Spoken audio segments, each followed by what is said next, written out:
Oh Musa Gumasi Twebaza Yesomu. Can we shout hallelujah? Everybody praise hallelujah. Amawanga abiri gagarugana ekisooka kusaba jeno omulimo guno guleme komaawo obanga ogatta amawanga osobola okugatta Uganda nevaamu ebibiina by'obufuzi ebitugaana okulaakulana ebyawulayawula mu bavubuka tubeere omuntu omu. Katonda affe omulungi n'ekisa tubaleke emikono tusabe. Kyali kintu kikulu nnyo okugigula kubanga tuli ba Luganda. Tukusaba Mukama olw'okwagala Jeno Muhoozi twalina okugatta abantu omukulaakulanye omutuuse ku ddaala ery'owaggulu mu linnya lya Yesu.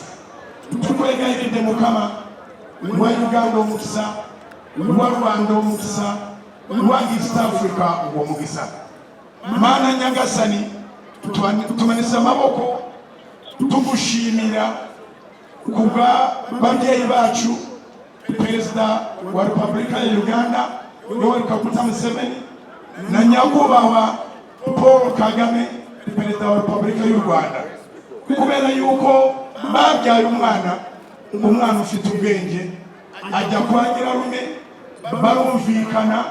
None tuze kugushimira kubera yuko imipaka ikinguwe, ibintu byose Mana turabigushimira. Umubano wongere kubaho, urukundo rwongere kugumaho nyine nk'uko igiterane kimeze uyu munsi. Tuvanga Mana imitima yacu yongere gufatana nubwo bibiri butandukane. Imana ihe Uganda umugisha, ihe u Rwanda umugisha, mu izina rya Yesu amen.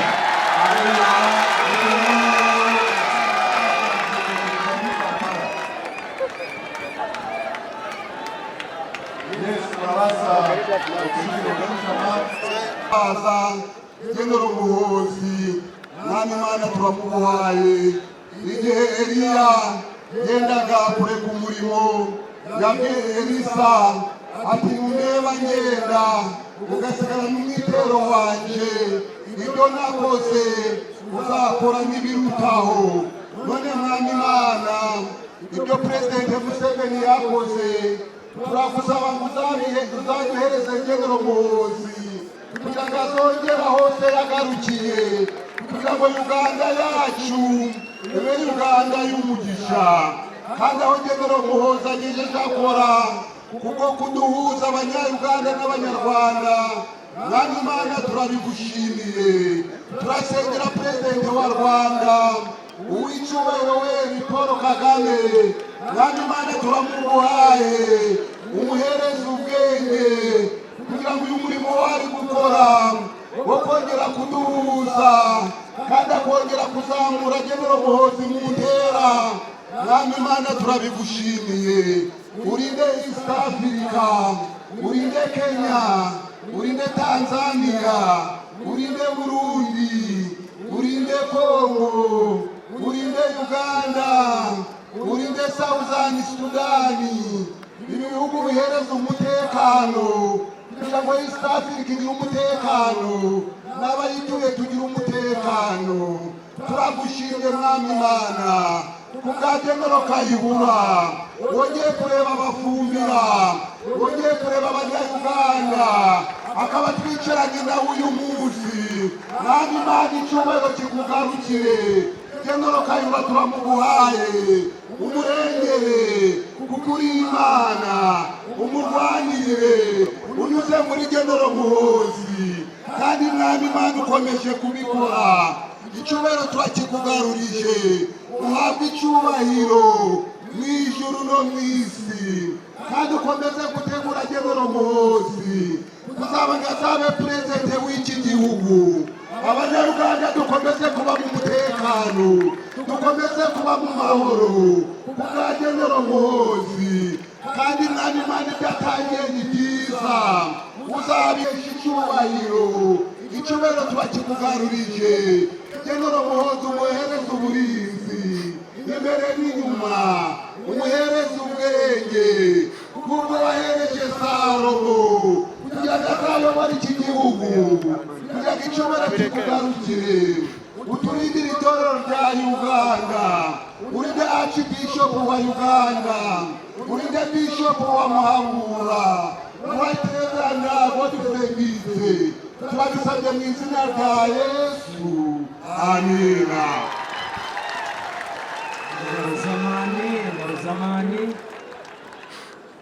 We are going to pray for unity and peace in the world.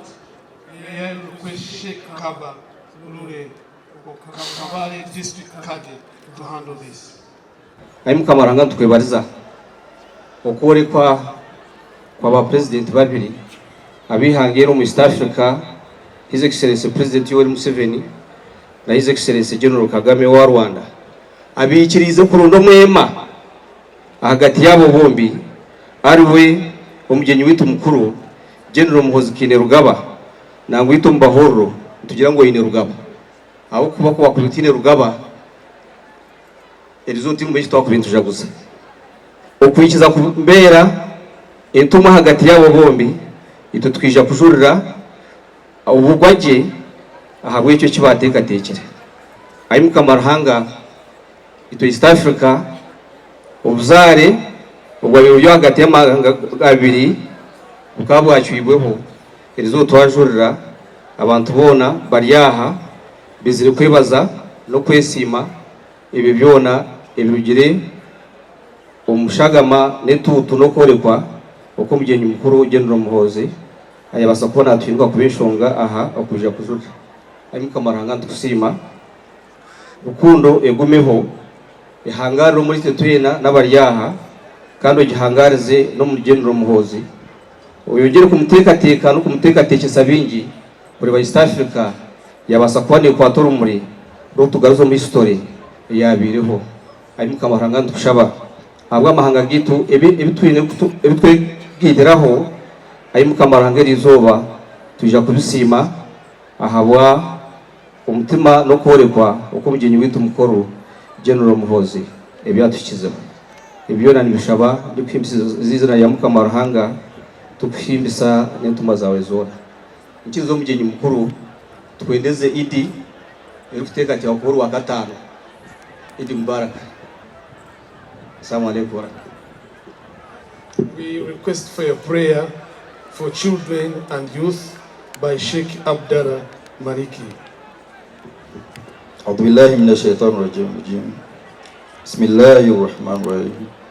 Oh Allah, we know you love all children, and we pray that when they get to school that you will protect their growing bodies and please keep them safe and free from injuries and toxins, and please deliver them and from oppressing bosses and hazardous conditions.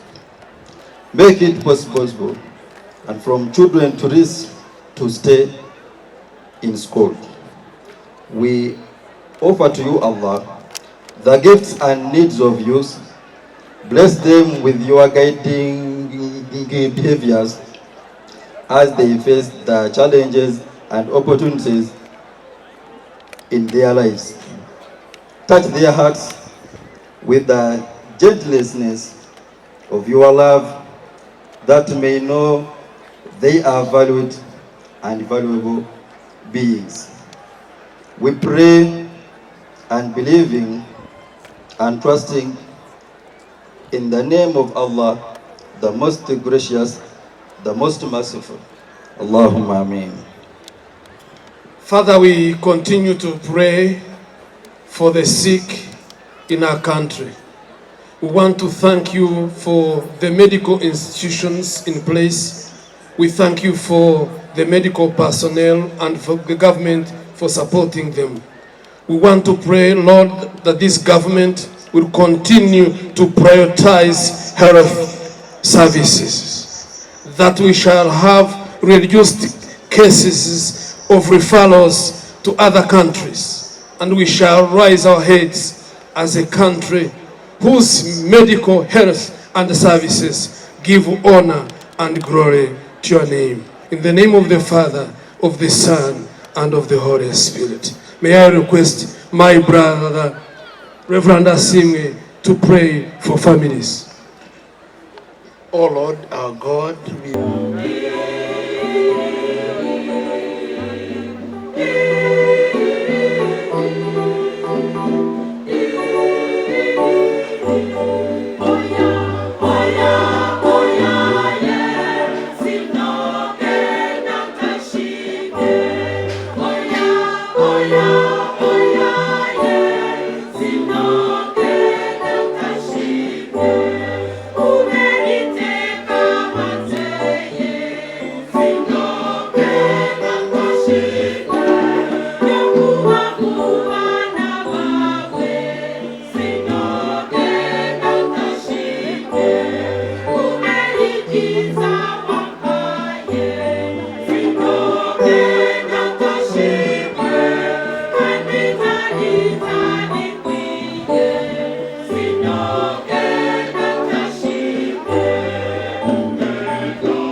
Thank you very much. Mwebale mnonga kwaya yitu eya Ecclesia Sacred Choir kandi mulingo nigogumwe mbebaza bo kuba mwatamuka sukari omaraka kandi shaba abantu baterere mu ngaro kuba bakora umurimo gw'amani murongo hatariho kushisha ubwire munkirize twara umucisho gumpa kandi okuba twara umuceka eco kutuburira kandi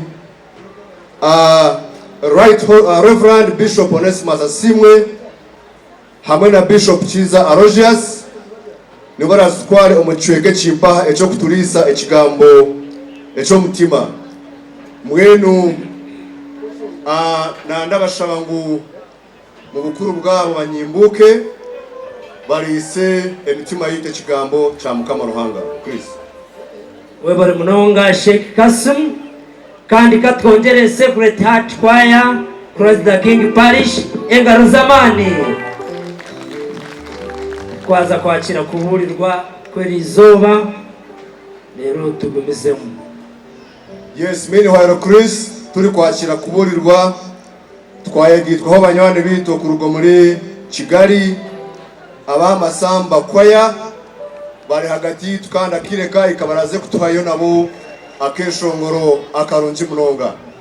Yes, bene wacu abarwanda nabareba bene wanyu baryaha katwashire ikigambo eco kuriso mutima. Kama wita sime munonga. Today is a special day of thanksgiving to God, and we are happy, jubilating and celebrating. Oh Musa Kumasi Twebaza Yesu. Can we shout hallelujah? Everybody praise hallelujah. Thank you. May be seated. MK General Mahoz Kinyarwanda, it is a great honor and privilege that I've been invited